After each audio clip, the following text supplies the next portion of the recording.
대만 해협을 둘러싼 군사적 긴장이 고조되는 가운데 대만이 첫 자국산 잠수함을 진수하였습니다.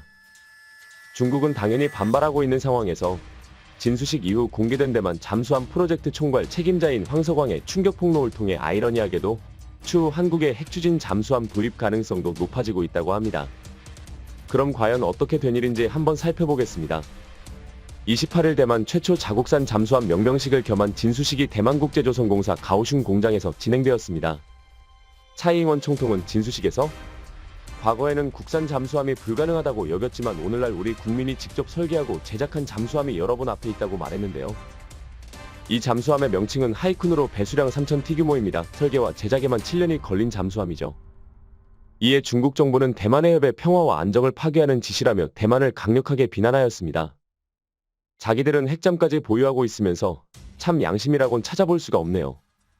마오닝 중국 외교부 대변인은 민진당 당국은 대만 독립분열 입장을 고수하며 대만 백성의 피땀 어린 돈을 탕진해 무기를 구매했다고 비난한 뒤 양안의 대립과 대항을 조장하는 것은 대만 해협의 평화와 안정을 파괴할 뿐이라고 강조했습니다. 중국 국방부는 아예 경고장까지 날렸는데요. 우첸 국방부 대변인은 결국 대만은 멸망을 자초할 것이라며 이어 민진당 당국이 어떤 무기를 제조, 수입하더라도 조국 통일의 대세를 막을 수는 없다고 하였습니다. 이처럼 긴장감이 고조되는 가운데 최근 충격적인 폭로가 터졌습니다. 대만 매체 푸뉴스에 따르면 잠수함 프로젝트의 총괄자인 황석광은 최근 대만 내 일부 국회의원들이 핵심 장비 수입을 방해하려고 시도하였고 중국으로 기술까지 유출하려 했다고 폭로한 것입니다. 그 국회의원이 누구인지 실명을 밝히지 않았지만 뜬금없이 재발절인 국민당 마문군 의원은 자신의 SNS에 이런 식의 폭로는 옮지 못하다며 만약 황석광이 실명을 거론하면 나는 고소를 진행하겠다라는 셀프 인증을 하였습니다. 해군의 전문 자문가인 김성은은 라이브 방송 중에 대만에서 만들어진 잠수함에 관한 정보를 중국 측에 보낸 친중 국회의원은 마문군이라고 아예 실명을 대놓고 공개하기도 하였죠. 문제는 대만이 최초로 건조한 자국산 잠수함은 미국을 포함한 6개국의 기술 지원으로 개발된 잠수함이라는 것입니다.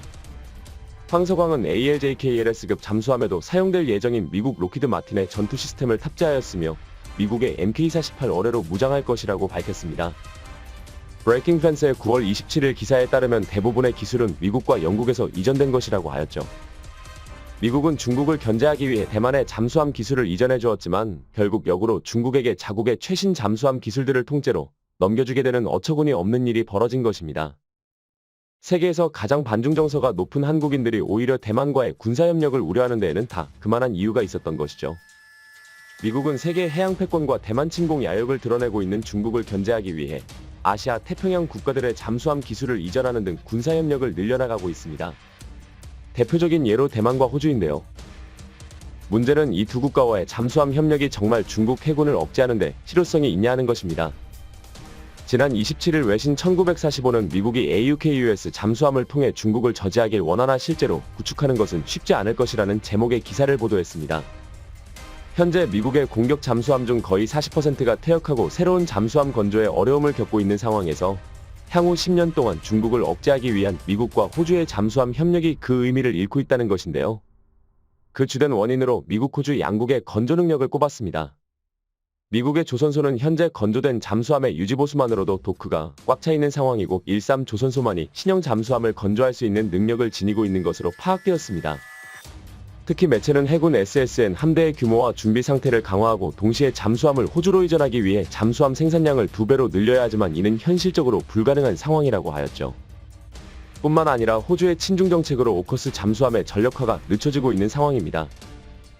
지난 3월 13일 앨버니지 총리는 미국 서부 샌디에이고 해군기지에서 조 바이든 미국 대통령, 리시 수넥 영국 총리와 오커스 정상회담 자리를 가졌는데 호주는 3,680억 호주달러, 한화 약 322조 원의 예산을 들여 최대 13척의 공격 원잠을 확보할 것이며 핵잠수함 조기 전력화를 위해 미국에서 최대 5척의 버지니아급을 도입할 것이라고 선언했습니다.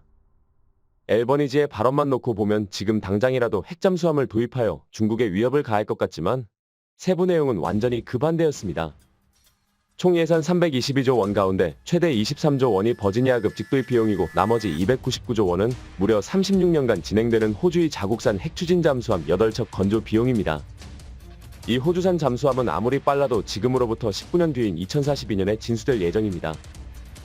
당초 버지니아급 핵잠수함 도입에 대부분의 예산을 투입하겠다는 계획과 상반된 것인데 노동당 정부는 이러한 계획 수정을 통해 오히려 잠수함 전력화 시기를 크게 늦추게 되었습니다. 호주 스카이뉴스는 노동당 정부가 중국과의 관계 개선을 추구하고 있다며 현 정부의 친중 정책에 대한 비판 보도를 하기도 하였는데요. 여기에 노동당 정부에서 새로 발탁된 리처드 말스 호주 국방장관은 우리는 미국의 기술 이전을 받는 대가로 유사시 중국의 대만 침공을 막겠다고 약속한 적이 없다. 그런 의무가 생기는 것은 절대적으로 말이 안 된다며 ALIKUS 잠수함이 중국을 겨냥한 것이 아니라고 하였습니다.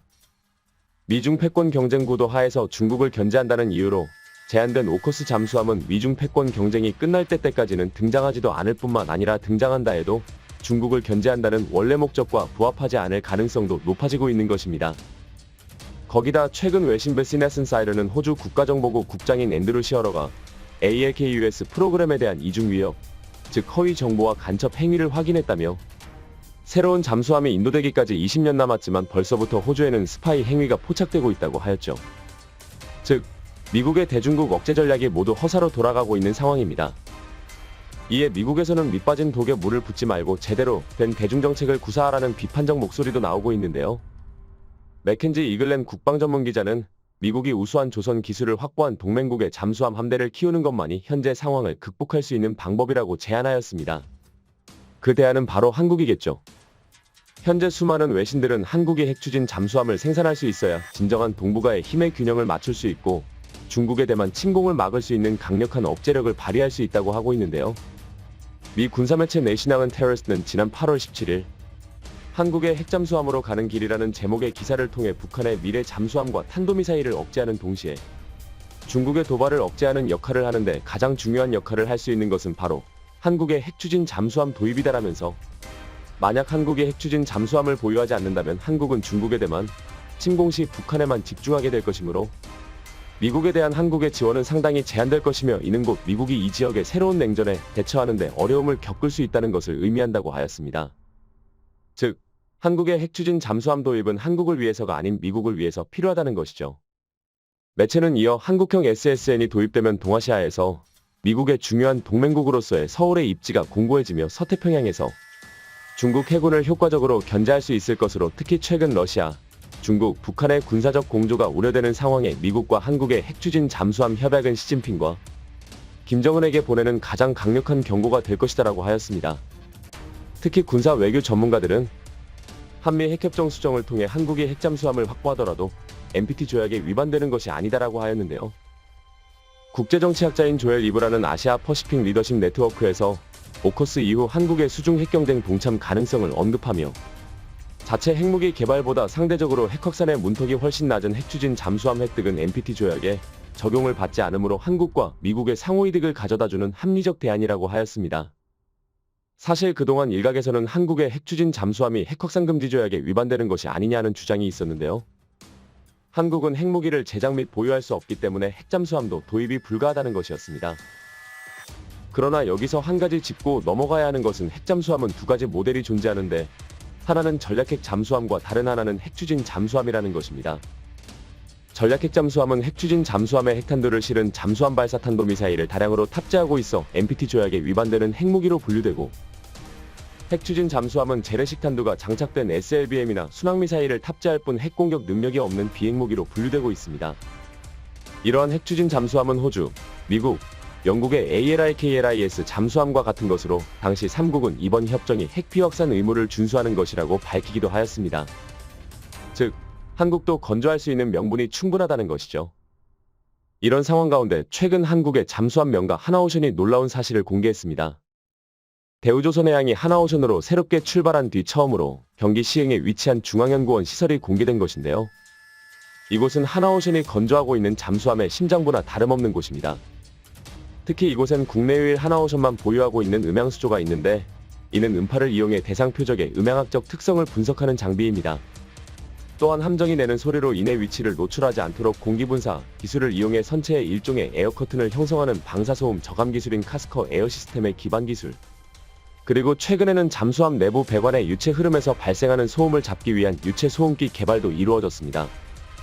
즉, 잠수함의 소음을 획기적으로 줄이는 연구가 진행되고 있는 것인데 이러한 음향수조, 카스커 에어 시스템, 유체 소음기는 핵추진 잠수함 설계에서 가장 중요한 기술 및 구성 요소라는 점에서 한국이 이미 핵잠수함 개발에 필요한 제반 기술을 모두 갖췄다는 것이 드러나고 있는 것이죠. 한국이 중국의 대만 침공 야욕을 억제하기를 원한다면 미국은 분명 그에 상응하는 조건을 걸어야 할 것입니다. 한국은 반중 정서가 높은 나라 가운데 대만에 대한 군사 지원 여론이 가장 낮은 국가이기 때문입니다. 딸기군 지키려 우리 군 희생시킬 순 없죠. 국제관계라는 것이 늘 그러하듯 하나를 얻고자 하면 하나를 내주는 것이 당연한 순리일 것입니다. 시청해주셔서 감사합니다. 영상이 도움이 되셨다면 구독과 좋아요 부탁드리며 다음에 더 유익한 영상으로 찾아뵙도록 하겠습니다.